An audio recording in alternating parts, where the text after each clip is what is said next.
If you were born on this day, you are blessed with a clever mind and strong character.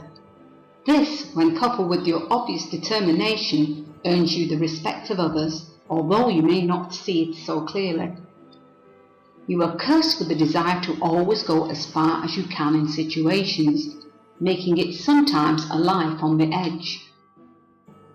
Best colour for you to wear is this background shade of green. It will be very attracting of good luck and good fortune for you. Your tarot card is that of the moon and shows that you have mysterious qualities. It also means that secrets will be revealed to you.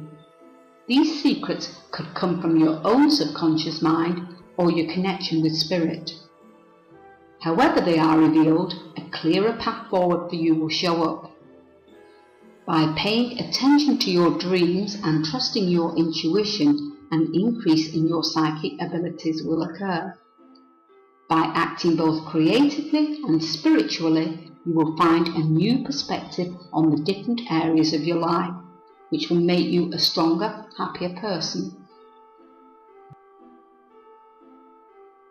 Have a very happy birthday, and don't forget to make a wish that really can come true.